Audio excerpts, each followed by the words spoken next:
Delhi lieutenant ഗവർണർക്ക് കേരളത്തിലേക്ക് സ്വാഗതം.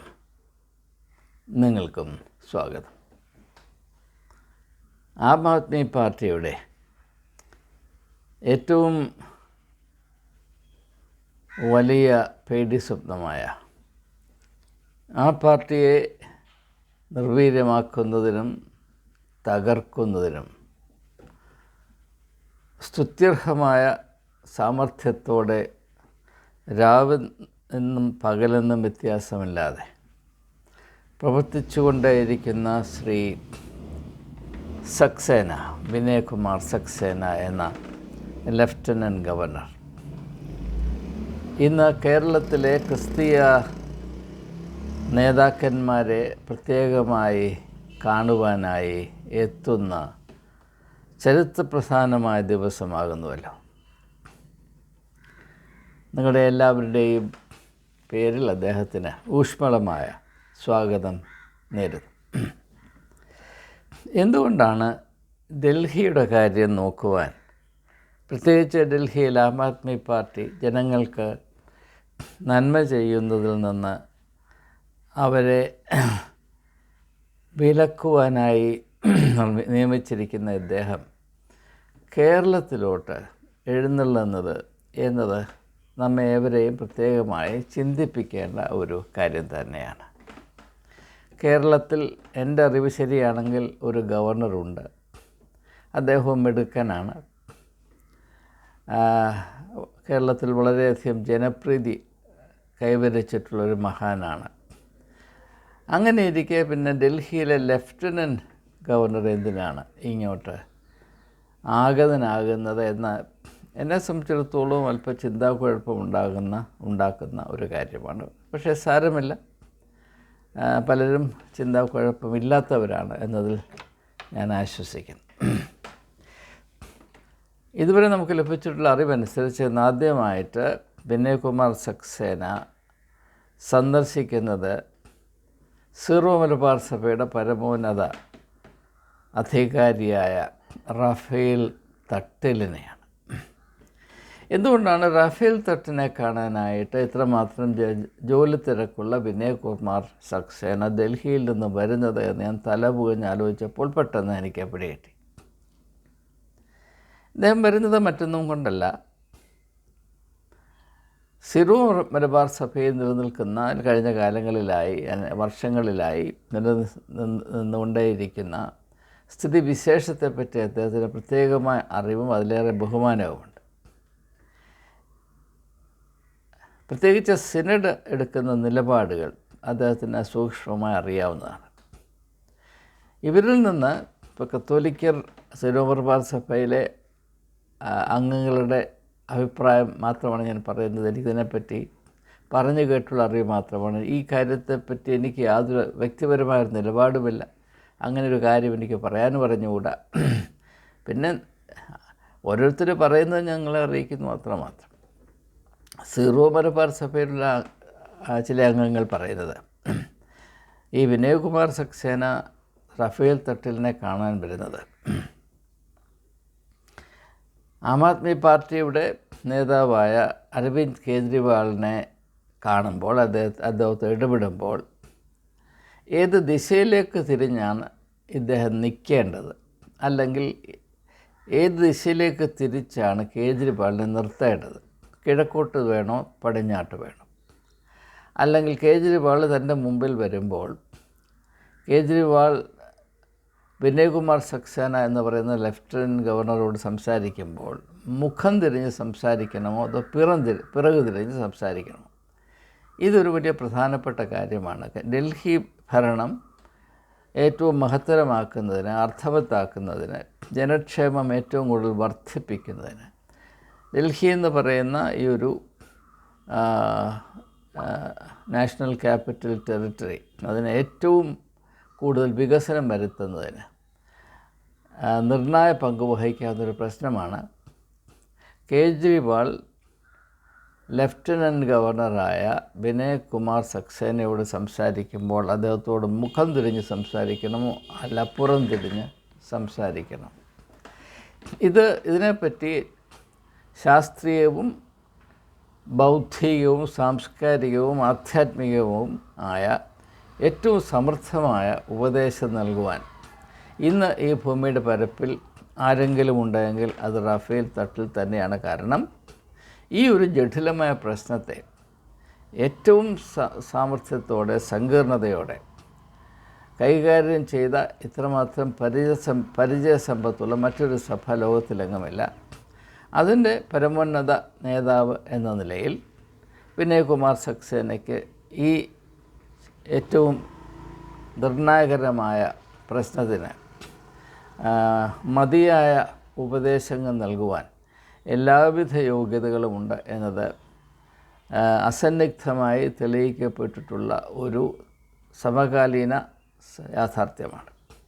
അതുകൊണ്ടാണ് 3000 കിലോമീറ്റർ താണ്ടി ഈ വിനയകുമാർ സക്സേന എന്ന് പറയുന്ന വളരെയധികം ജോലി തിരക്കുള്ള അദ്ദേഹം ഡൽഹിയിൽ നിന്ന് 1 മിനിറ്റ് മാറി നിന്നാൽ ആം ആദ്മി പാർട്ടി ഗവൺമെൻറ് അവിടുത്തെ ജനങ്ങൾക്ക് നന്മ ചെയ്യും എന്ന ഒരു വലിയ അപകടം നിലനിൽക്കെ തന്നെ അദ്ദേഹം റഫേൽ തട്ടിനെ കാണാനായിട്ട് വരുന്നത് എന്നത് നമുക്ക് അറിയാം. എന്നാൽ ഈ റഫേൽ തട്ടിലുമായി സംസാരിക്കുമ്പോൾ കേരളത്തിൽ ഏതാനും ദിവസങ്ങൾക്കുള്ളിൽ നടക്കാൻ പോകുന്ന ഈ ഇലക്ഷനെപ്പറ്റി സംസാരിക്കുകയോ ആ ഇലക്ഷനിൽ സീറോ മലബാർ സഭയിലുള്ള ആളുകളെല്ലാം BJPക്ക് വോട്ട് കൊടുക്കണമെന്ന് പറയുകയോ വോട്ട് കൊടുത്തില്ലെങ്കിൽ പിന്നെ ബാക്കി അനുഭവത്തിൽ അറിയേണ്ടി വരും, അനുഭവിക്കേണ്ടി വരും എന്ന് പറയുകയോ ചെയ്യത്തില്ല എന്നത് 100% നമുക്കറിയാവുന്ന കാര്യമാണ്. ഇങ്ങനെയുള്ള കാര്യങ്ങളെപ്പറ്റി പരാമർശിക്കുന്ന ആളല്ല ഈ സക്സേന. അദ്ദേഹം തികച്ചും സാങ്കേതികവും ശാസ്ത്രീയവുമായ വിഷയങ്ങളെപ്പറ്റി മാത്രം ചിന്തിക്കുകയും മറ്റുള്ളവരുമായി പരാമർശിക്കുകയും ചെയ്യുന്ന വ്യക്തിയാണ്. BJPയെ ഒരു വിധത്തിലും അനുകൂലിക്കുന്ന വ്യക്തിയല്ല. BJPക്ക് വോട്ട് കൊടുക്കണമെന്ന് പറയത്തില്ല. കാരണം പ്രത്യേകിച്ച് ഭരണഘടനാപരമായ ഒരു പദവിയിലിരിക്കുന്ന വ്യക്തിക്ക് ഒരു പാർട്ടിയുടെ വെഴുപ്പ് ഭാണ്ഡം ചുവന്നത് നടക്കാനൊക്കത്തില്ലെന്ന് നമുക്കറിയാം. അതുകൊണ്ട് അങ്ങനെയുള്ള കാര്യങ്ങളൊന്നും അദ്ദേഹം ചെയ്യത്തില്ല. കാരണം എല്ലാം കറക്റ്റായിട്ട് ചെയ്യണം എന്നത്രമാത്രം നിർബന്ധം പിടിക്കുന്നൊരു വ്യക്തിയാണ് ഈ വിനയകുമാർ സക്സേന എന്ന് പറയുന്ന ലഫ്റ്റനൻറ്റ് ഗവർണർ. അത് നിങ്ങൾക്കറിയാവുന്ന കാര്യം. അപ്പോൾ പിന്നെ എല്ലാം കഴിഞ്ഞിട്ട് പോകുന്ന വഴി റഫേൽ തട്ടിൻ്റെ അല്പം ഒരു അനുഗ്രഹവും കൂടെ പിടിച്ചു പറ്റാനാണ് സാധ്യത. കാരണം ഇദ്ദേഹം വരുമ്പോൾ റഫേൽ തട്ടിൻ്റെ വലങ്കൈ മാർഗോ സോപ്പിട്ട് കഴുകി വച്ചേക്കണം എന്നൊരു നിർദ്ദേശം കൂടെ അദ്ദേഹത്തിന് ലഭിച്ചിട്ടുണ്ട്, ഔദ്യോഗികമായി ലഭിച്ചിട്ടുണ്ട് എന്നാണ് എനിക്ക് മനസ്സിലാക്കാൻ കഴിയുന്നത്. ഈ അറിവ് തെറ്റായിരിക്കാം. ഒരു വിധത്തിലും ഇങ്ങനെയുള്ള കാര്യങ്ങൾ വിശ്വസിച്ചുകൂടാ. കാരണം ഇക്കാലത്ത് ആർട്ടിഫിഷ്യൽ ഇൻ്റലിജൻസ് വന്ന് ഡീപ്പ് ഫേക്കുമൊക്കെ കൊണ്ട് നടക്കുകയാണ് ആളുകൾ. കഴിഞ്ഞ എത്രയോ നാളായിട്ട് എല്ലാവരുടെയും ഇൻ്റലിജൻസ് ആർട്ടിഫിഷ്യലായി പോയതാണ്. പക്ഷേ അതും പോരാഞ്ഞിട്ട് ഇപ്പോൾ ആർട്ടിഫിഷ്യൽ ഇൻ്റലിജൻസ് കൊണ്ട് നടക്കുകയാണ്. അപ്പോൾ എന്താണ് യാഥാർത്ഥ്യം, എന്താണ് സത്യം എന്ന് നമുക്കറിഞ്ഞുകൂടാ. ഇപ്പോൾ പ്രൈം മിനിസ്റ്റർ ഇത് പറഞ്ഞോ പറഞ്ഞില്ലയോ ആർക്കും ഒന്നും അറിഞ്ഞുകൂടാ. പറഞ്ഞതിൻ്റെ അർത്ഥം എന്താണ് ആർക്കും അറിഞ്ഞുകൂടാ. ഈ ഇൻ്റലിജൻസിൽ നിന്ന് ആർട്ടിഫിഷ്യൽ ഇൻ്റലിജൻസ് വരുമ്പോൾ ഇങ്ങനൊരു പ്രശ്നമുണ്ട്. മോരെന്തുവാ, മുതിര എന്താണ്, കടലെന്താണ്, കാറ്റാടി എന്താണ് എന്ന് ആർക്കും അറിഞ്ഞുകൂടാ. അപ്പോൾ അങ്ങനെ ഒരു വലിയ നേട്ടമൊക്കെ നമ്മളിപ്പോൾ നേടിക്കൊണ്ടിരിക്കുകയാണ്. അതുകൊണ്ട് ഇദ്ദേഹം പോകുമ്പോൾ, അതായത് വിനയകുമാർ സക്സേന പോകുന്നതിന് മുൻപ് റഫേൽ തട്ടിൻ്റെ വലങ്കൈ തലയിൽ വെച്ച് ഉച്ചിയിൽ നെറുകയിൽ വെച്ച് ഒരു അനുഗ്രഹം പ്രാപിപ്പാനുള്ള താല്പര്യമുണ്ട്. അതും പ്രോട്ടോക്കോളിലുണ്ട് എന്നാണ് അറിവ്. അത് അങ്ങനെ വലങ്കൈ വെച്ച് അനുഗ്രഹിക്കുമ്പോൾ ഇദ്ദേഹത്തിന് പകർച്ചവ്യാധി പിടിക്കാതിരിക്കേണ്ടതിന് വലങ്കൈ മാർഗോ സോപ്പിട്ട് കഴുകി വെച്ചേക്കണം എന്ന ഒരു പ്രോട്ടോക്കോൾ ഇൻസ്ട്രക്ഷനും നൽകിയിട്ടുണ്ട് എന്നാണ് ദോഷക ദൃക്കുകൾ ഇതിനെപ്പറ്റി പറയുന്നത്. ഇങ്ങനെയുള്ള കാര്യങ്ങൾ നിങ്ങൾ അണുപോലും വിശ്വസിച്ച് പോകരുത് എന്നൊരു വലിയ അഭിപ്രായം എനിക്കുണ്ട്. അങ്ങനെ റഫേൽ തട്ടിനെ കണ്ട് അദ്ദേഹത്തിൻ്റെ നിന്ന് പ്രാപിക്കാവുന്ന വളരെ പ്രയോജനമുള്ള അറിവുകളെല്ലാം സംഭരിച്ച ശേഷം അത് നേരെ പോകുന്നത് കേരളത്തിലെ വളരെ ശ്രദ്ധേയമായ മറ്റൊരു സഭയുടെ ഏറ്റവും പരിശുദ്ധനായ, പ്രത്യേകിച്ച് യാക്കോബക്കാർ കൈവെള്ളയിൽ കൊണ്ട് നടക്കുന്ന, നിലം തൊടിക്കാതെ കയ്യിൽ കൊണ്ട് നടക്കുന്ന, ഓർത്തഡോക്സുകാർ തന്നെ വളരെ വാത്സല്യത്തോടുകൂടെ മത്തായി മൂന്നാമൻ എന്ന ഓമനപ്പേരിട്ട് വിളിക്കുന്ന ഒരു വ്യക്തിയാണ് ബാവ തിരുമേനി. ഇമ്പിച്ചി ബാബ അല്ലാത്ത ക്രിസ്ത്യൻ ബാവ തിരുമേനി. അപ്പോൾ അദ്ദേഹത്തെ ഏതാണ്ട് 12 മണിയോടെ സൂക്ഷം 12 മണിക്കാണ് ഇദ്ദേഹത്തെ കാണാനായിട്ട് ക്രമീകരിച്ചിരിക്കുന്നത്. ഈ വടക്കേന്ത്യയിലൊക്കെ താമസിച്ച വ്യക്തി എന്ന നിലയിൽ ഈ 12 മണിക്ക് ഒരു പ്രത്യേകതയുണ്ട്. ആ പ്രത്യേകത ഞാനായിട്ട് പറയുന്നില്ല. പക്ഷെ അതുകൊണ്ടാണ് ഈ 12 മണിക്ക് തന്നെ ഈ ചരിത്രപ്രധാനമായ കൂടിക്കാഴ്ച ക്രമീകരിച്ചിരിക്കുന്നതെന്നാണ് എൻ്റെ മനസ്സിൽ തോന്നുന്നത്. അതും തെറ്റായിരിക്കും, കാരണം ഇതെല്ലാം ആർട്ടിഫിഷ്യൽ ഇൻ്റലിജൻസാണ്. അപ്പോൾ ഇതൊക്കെ വളരെ സൂക്ഷിച്ചോളാം. ആർട്ടിഫിഷ്യൽ ഇൻ്റലിജൻസാണ്. എന്നാൽ ആർട്ടിഫിഷ്യൽ ഇൻ്റലിജൻസിന് മുമ്പേ ഉണ്ടായ ഇൻ്റലിജൻസാണ് ഈ ബാബ തിരുമേനിയുടേത്. അപ്പോൾ ഇദ്ദേഹത്തിനെ എന്തുകൊണ്ടാണ് കാണാൻ വരുന്നത് എന്ന് ഓർത്തഡോക്സുകാരിൽ ചിലർ പറയുന്നത്, ഓർത്തഡോക്സ് സഭയും യാക്കോബ സഭയും തമ്മിലുള്ള ഇവരുടെ സ്നേഹമസൃണമായ ബന്ധം, അതിൽ കൂടെ ഓർത്തഡോക്സ് സഭ പ്രാപിച്ച വലിയ അനുഗ്രഹം, എങ്ങനെയാണ് സ്വന്തം സഹോദരികളുടെ മുതൽ പിടിച്ചു പറിക്കേണ്ടത്, ഇതിൽ വേണ്ടത്ര സാങ്കേതികമായ അറിവും പ്രാവീണ്യം പ്രാപിക്കാൻ കഴിഞ്ഞാൽ ഈ വിനയകുമാർ സക്സേനയ്ക്ക് താൻ ഇപ്പോൾ ആയിരിക്കുന്ന രാഷ്ട്രീയമായ ഈ ഒരു ഓർബിറ്റിൽ, ഈ ഒരു പന്ഥാവിൽ വലിയ പുരോഗതി പ്രാപിക്കാൻ ഒത്തിരി ബഹുദൂരം മുൻപോട്ട് പോകുവാൻ കഴിയും എന്നൊരു ധാരണയുണ്ട് പോലും. ഞാൻ വീണ്ടും പറയുന്നു, നിങ്ങൾ ആരും ഇത് വിശ്വസിക്കരുത്. ഇത് ദോഷൈക ദൃക്കുകൾ മാത്രം പറയുന്നതാണ്. പക്ഷേ എന്നാലും നാം ഒന്ന് ആലോചിച്ച് നോക്കുമ്പോൾ ആർക്കാണ് മറ്റുള്ളവൻ്റെ മുതൽ കിട്ടിയാൽ സന്തോഷം തോന്നാത്തത്, അതൊരു വലിയ നേട്ടമാണ് എന്ന് കരുതാത്തത്? നമുക്ക് പിന്നെ അങ്ങനെ പിടിച്ചു പറിക്കാൻ കഴിവില്ലാത്തത് കൊണ്ട് നമ്മൾ വലിയ മര്യാദയൊക്കെ പെന്നെ പോലുള്ളവൻ ആരുടെയും മുതൽ പിടിച്ചു പറിക്കാൻ ഒരു കഴിവില്ല. അതുകൊണ്ട്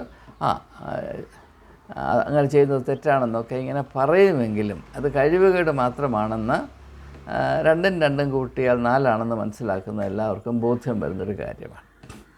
എന്നാൽ മത്തായി 3 അങ്ങനെയല്ല. അദ്ദേഹം നോട്ട വിട്ടാൽ പിന്നെ അത് പോക്കാണ്. അത് എഴുതി വെച്ചോളൂ, അങ്ങനെ തന്നെയാണ്. ഒരു ഒറ്റ കോടതി വിധിയോടുകൂടെ 1000-ൽ ചില്ലുവാനും പള്ളികളും അതിൻ്റെ സ്വത്തുക്കളും കൈക്കലാക്കുക എന്ന് പറഞ്ഞാൽ കേരളത്തിലെ ഏതെങ്കിലും ലോട്ടറി, കേരളത്തിലെ 100 അല്ലെങ്കിൽ 1000 ലോട്ടറി അടിച്ചാൽ അതുകൊണ്ട് വെക്കും. ഇപ്പോൾ ഓണം ബമ്പർ അടിച്ചാലും അതിലൊരു 500 അടിച്ചാലും ഇതിൻ്റെ അടുത്ത് വരത്തില്ല. അങ്ങനെയൊക്കെ വലിയ കഴിവുകളും, പ്രത്യേകിച്ച് സഹോദരങ്ങളെ ഏറ്റവും സാമർഥ്യത്തോടുകൂടെ പീഡിപ്പിക്കുക, അവരെ അനാഥരാക്കുക, അവരെ അടിച്ച് പെരുവഴിയിൽ കളയുക, അവരുടെ കണ്ണുനീര് കാണുമ്പോൾ ചിരിക്കുക, അവർ മുതൽ കാണുമ്പോൾ കൊതിക്കുക, അവരുടെ ശവം കാണുമ്പോൾ തൊഴിക്കുക, ഇങ്ങനെയുള്ള അതിവിശുദ്ധമായ പ്രക്രിയകൾ എപ്രകാരമാണ് യാതൊരു മനസാക്ഷിക്ക് കുത്തലുമില്ലാതെ നിർവഹിക്കുകയും പിന്നെ അതിൻ്റെ പുറത്ത് ബാറയ്ക്കുമോറിൻ്റെ വെള്ളമൊഴിക്കുകയും പിന്നെ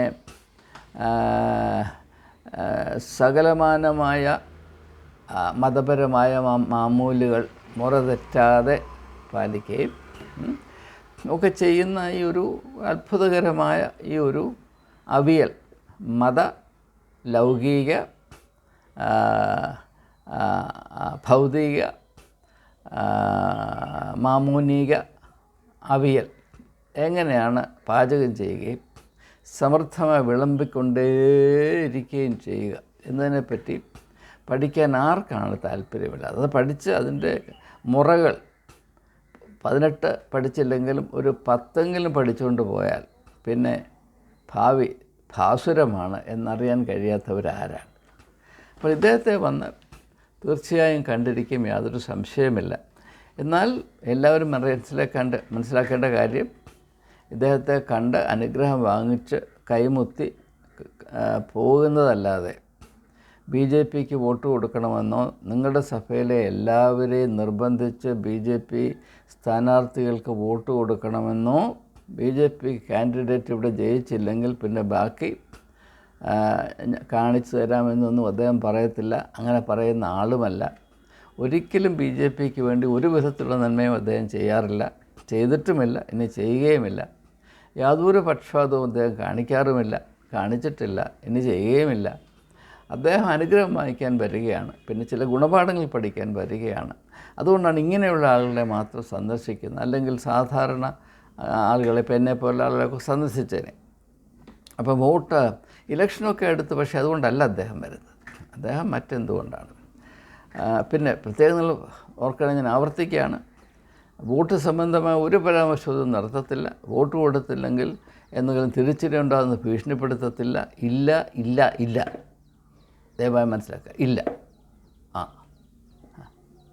അപ്പോൾ അങ്ങനെ, അപ്പോൾ അവിടെ നിന്ന് അദ്ദേഹം അനുഗ്രഹം വാങ്ങിച്ചിട്ട് ഈ 2 അനുഗ്രഹവും പോരാൻ അദ്ദേഹം നേരെ പോകുന്ന ബിലീവേഴ്സ് ചർച്ചാണ്. ഇന്നലെ ഞാനൊരു വീഡിയോയിൽ കൂടെ ബിലീവേഴ്സ് ചർച്ച് എന്തുകൊണ്ടാണ് ഇപ്പോൾ BJPക്ക് വോട്ട് ചെയ്യാനായിട്ട് ക്യൂ നിൽക്കുന്നത് എന്നൊരു സൂചന ഞാൻ നിങ്ങൾക്ക് തന്നതാണ്. അതിനെപ്പറ്റി എനിക്കിനി കൂടുതൽ അഭിപ്രായമൊന്നുമില്ല. പക്ഷെ അങ്ങോട്ടാണ് ഇദ്ദേഹം പിന്നെ പോകുന്നത്. അവിടെ പോയി അവിടുത്തെ ഒരു ചീഫ് ഗസ്റ്റായിട്ടൊക്കെ പോവുകയും പിന്നെ അവിടെ ചില കാര്യങ്ങളൊക്കെ അവിടെ നിന്നും പഠിക്കാനുണ്ട്. എന്താണെന്ന് ഞാൻ പ്രത്യേകമായിട്ട് പറയുന്നില്ല. അതായത് ഈ പണം കൈകാര്യം ചെയ്യുന്നത് എങ്ങനെയാണ് എന്നതിനെ പറ്റിയുള്ള അതിവിദഗ്ധമായ പഠിപ്പ്, മറ്റെങ്ങും പോയാൽ കിട്ടാത്ത അറിവുകൾ അവിടെ നിന്ന് പ്രാപിക്കാൻ ഒക്കും. അതായത് കർത്താവിൻ്റെ നാമത്തിൽ കള്ളക്കണക്കുണ്ടാക്കുക, പിന്നെ ആളുകളെ എന്താ പറയുന്നത്, പിഴിയുക, ഞെഴിയുക, ഇങ്ങനെയുള്ള കാര്യങ്ങൾ. പിന്നെ എങ്ങനെയാണ് ഒന്നുമില്ലാതെ ആരംഭിച്ച് ശതകോടികൾ ഉണ്ടാക്കുന്നത്, അതുകൊണ്ട് കളിക്കാവുന്ന കളികൾ എന്താണ്, ഇങ്ങനെയുള്ള കാര്യങ്ങളൊക്കെ അറിഞ്ഞാൽ അതൊരു ലെഫ്റ്റനൻറ്റ് ഗവർണർ എന്ന് പറയുന്ന ആൾക്ക് വളരെയധികം പ്രയോഗിക്കാൻ ഒക്കുന്ന പരിപാടികളാണ്. അപ്പോൾ ധനപരമായ, അതായത് പണം ഉണ്ടാക്കുന്നതും ഇല്ലാത്തിടത്ത് പണം ഉണ്ടാക്കുന്നതും ഉണ്ടാക്കിയ പണത്തെ ഇട്ട് പെരുമാറുന്നതും ഇങ്ങനെയുള്ള കാര്യങ്ങളെ പറ്റിയുള്ള വളരെ പ്രയോജനം ഏറിയ അറിവുകൾ പ്രാപിപ്പാൻ ഈ ഒരു സന്ദർശനം അദ്ദേഹത്തെ സഹായിക്കുമെന്നത് വിശ്വവിഖ്യാതമായൊരു സത്യമാണ്. അവിടെയും പോകാൻ നേരത്തെ അദ്ദേഹം അനുഗ്രഹം വാങ്ങിക്കാനായിട്ട് തല കുനിച്ചു കൊടുക്കും എന്നാണ് അറിയാൻ കഴിയുന്നത്. അതിനെപ്പറ്റി വ്യക്തമായ ധാരണ വന്നിട്ടില്ല. കാരണം അവിടെ മാർഗോ സോപ്പ് വാങ്ങിച്ച് വെക്കണമെന്നുള്ള ഒരു നിർദ്ദേശവും കിട്ടിയതായി ഈ നിമിഷം വരെ, ഈ വീഡിയോ റെക്കോർഡ് ചെയ്യുന്ന നിമിഷം വരെ എനിക്ക് ലഭിച്ചിട്ടില്ല. അപ്പോൾ ഇതുവരെ നമുക്ക് മനസ്സിലാക്കാൻ കഴിയുന്ന കാര്യം. ഇനി ആരെയൊക്കെ സന്ദർശിക്കുമെന്നൊക്കെ അറിഞ്ഞുകൂടാ. സന്ദർശിക്കുന്നവൻ്റെ കാര്യം പോക്കാണ്, നമുക്കറിയാം. കാരണം എന്താണെന്ന് ചോദിച്ചാൽ, കേരളത്തിലെ സ്ഥിതി എനിക്ക് ഏറെക്കുറെ അറിയാം. ഇവിടെ ഒരു ക്രിസ്ത്യാനിയും മെത്രാൻ പറയുന്ന പോലെ വോട്ട് കൊടുക്കത്തില്ല. പക്ഷേ ഈ മെത്രാന്മാരെല്ലാം രാഷ്ട്രീയക്കാരുടെ ഇടയിൽ പോയി പറഞ്ഞു നടക്കുന്നത്, ഞാൻ ഇപ്പോൾ ഇവിടെ ചർച്ച് ഓഫ് സൗത്തിൻ്റെ മധ്യ കേരള ഡയസസിലെ ബിഷപ്പ് മോഡറേറ്ററുമായിരുന്ന തോമസ് കെവുമൻ എന്ന് പറയുന്ന ഒരു തിരുമേനി, അയാൾ അച്ഛനായിരുന്നപ്പോൾ തൊട്ടപ്പോൾ എനിക്കറിയാം. അച്ഛനായിരുന്നപ്പോൾ കുറച്ച് വിവരവും വിനയവും ഒക്കെ ഉണ്ടായിരുന്നു. കുപ്പായത്തിൻ്റെ നിറം മാറിയോടെ അയാളുടെ നിറവും മാറി. അദ്ദേഹം പറഞ്ഞുകൊണ്ട് നടന്നത്, ഞാൻ 45 ലക്ഷം ആളുടെ അധിപനാണെന്നാണ് പറഞ്ഞുകൊണ്ട് നടന്നത്. ഇത് പറയുമ്പോൾ രാഷ്ട്രീയക്കാർ വെള്ളകൂറും, അത്രയും വോട്ട് കിട്ടുമല്ലോ. അപ്പോൾ ഇയാളെ പിടിച്ചാൽ 45 ലക്ഷം വോട്ട് കിട്ടും. ഇങ്ങനെയാണ് രാഷ്ട്രീയക്കാർ ചിന്തിക്കുന്നത്. പക്ഷെ അവർക്ക് ക്രിസ്തീയ സമൂഹത്തിൻ്റെ മധ്യത്തിൽ സ്ഥിതി ചെയ്യുന്ന യാഥാർത്ഥ്യത്തെപ്പറ്റി ഒരു ബോധവുമില്ല. ഈ മെത്രാന്മാരെന്ന് പറയുന്ന മഹാന്മാർ പറഞ്ഞാൽ 1.5 വോട്ട് കിട്ടത്തില്ല എന്ന യാഥാർത്ഥ്യം അവർക്ക് അറിഞ്ഞുകൂടാ. പക്ഷേ ഇവർ പറഞ്ഞു നടക്കുന്നത്, ഞാൻ 45 ലക്ഷത്തിൻ്റെ അധിപനാണ്, ഞാൻ 20 ലക്ഷത്തിൻ്റെ അധിപനാണ്, ഞാൻ 35 ലക്ഷത്തിൻ്റെ അധിപനാണ്. ഈ അധിപന്മാരെ കാണാനായിട്ടാണ് വെള്ളം ഊറിക്കൊണ്ട് ഡൽഹിയിൽ നിന്ന് ഈ വിനയകുമാർ സക്സേന വരുന്നത് എന്നതാണ് സാധാരണ ആളുകൾക്ക് മനസ്സിലാക്കാൻ കഴിയുന്നത്. പിന്നെ അകത്തെ ഗുട്ടൻസ് ഒന്നും നമുക്ക് വലിയ പിടിയില്ല. അപ്പോൾ അതുകൊണ്ട് ഈ ഇലക്ഷൻ കഴിയുമ്പോൾ ഇവർക്കാകെപ്പാടെ അല്പം ഒരു പരുങ്ങൽ വരാനാണ് സാധ്യത. ആ പരുങ്ങൽ വെറും പരുങ്ങലിൽ അവസാനിക്കത്തില്ല. പിന്നെ കാരണം ഇവർക്കൊക്കെ BD ഉണ്ട്, അതുപോലെ മോഡിയുടെ കയ്യിൽ ED ഉണ്ട്. ഈ EDയെ ഉള്ള പേടി കൊണ്ടാണ് ഇവർ മുട്ടിടിച്ച് നിൽക്കുന്നത് എന്ന് നിങ്ങൾക്കറിയാം. കാരണം ഇവരെല്ലാം കള്ളപ്പണം വെളുപ്പിക്കുന്നവരും ഹവാല പണമുള്ളവരും ബ്ലാക്ക് മണിയുള്ളവരും ആണ്. സത്യസന്ധമായി ജപിക്കുന്ന ഒരു ഇരുകാലിയും ഈ പരിശുദ്ധന്മാരുടെ കൂട്ടത്തിലില്ല എന്ന് നിങ്ങൾക്കറിയാം. അതുകൊണ്ട് അവരെല്ലാം മുട്ടടിച്ചാണ് നിൽക്കുന്നത്. അതുകൊണ്ടാണ് വിനയകുമാർ ശർമ്മ വരുന്നതെന്ന് നിങ്ങൾക്കും എനിക്കുമൊക്കെ അറിയാം. പക്ഷെ നമുക്കത് വെളിയിൽ പറയാൻ വയ്യാതെ അപകടമാണ്. അതോട് പറയുന്നില്ല. ഞാൻ അത് പറഞ്ഞായിട്ട് കണക്കാക്കാൻ വേണ്ട. അപ്പോൾ ഇങ്ങനെ. പിന്നെ എനിക്ക് ഏറ്റവും സങ്കടം എന്താണെന്ന് ചോദിച്ചാൽ, വിനയകുമാർ സക്സേന വരുന്ന പോട്ടെ, സാരമില്ല. പക്ഷേ ഇവിടെ ഒരുത്തനുണ്ടല്ലോ, ആരിഫ് മുഹമ്മദ് ഖാൻ. അയാൾ ആകുന്ന പണി 18 അടവിന് പകരം 81 അടവും പയറ്റി നോക്കിയതാണ്. എങ്ങനെയെങ്കിലും ബി ജെ പിയുടെ ശ്രദ്ധ ഏറ്റവും കൂടുതൽ പിടിച്ചു പറ്റുകയും അവരുടെ അനുഗ്രഹം കലവറയില്ലാതെ പ്രാപിക്കുകയും ചെയ്യാം എന്ന് വിചാരിച്ച് ഇതിനേക്കാൾ കൂടുതൽ അധ്വാനിച്ച മറ്റൊരു ഗവർണർ ഭാരതത്തിൻ്റെ ചരിത്രത്തിലുണ്ടായിട്ടില്ല. ഇപ്പോൾ അദ്ദേഹത്തിൻ്റെ വില 100% പോയതായിട്ടാണ് നാം മനസ്സിലാക്കേണ്ടത്. കാരണം അല്ലെങ്കിൽ ഈ വിനയകുമാർ സക്സേന ഇങ്ങോട്ട് കെട്ടിയെടുക്കേണ്ട കാര്യമില്ല.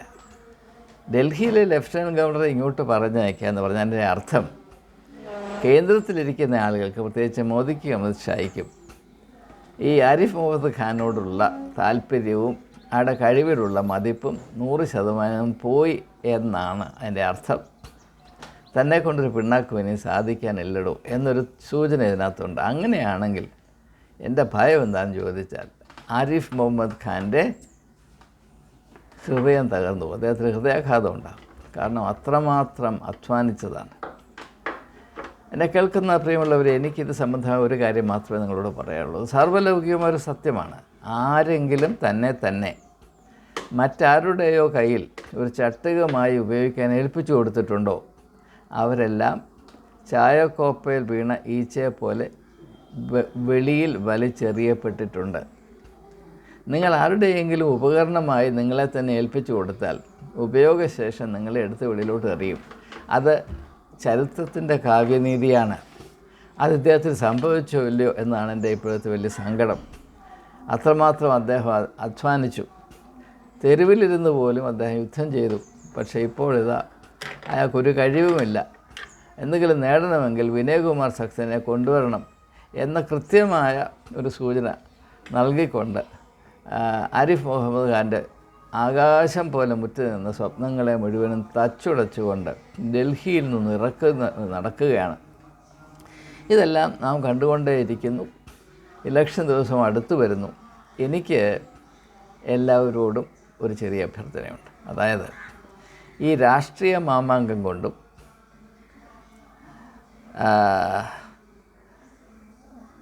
ഡെമോക്രാറ്റിക് മൊറാലിറ്റി, ജനായത്ത രീതിയിൽ സ്ഥിതി ചെയ്യേണ്ട ധാർമ്മിക ബോധത്തോടും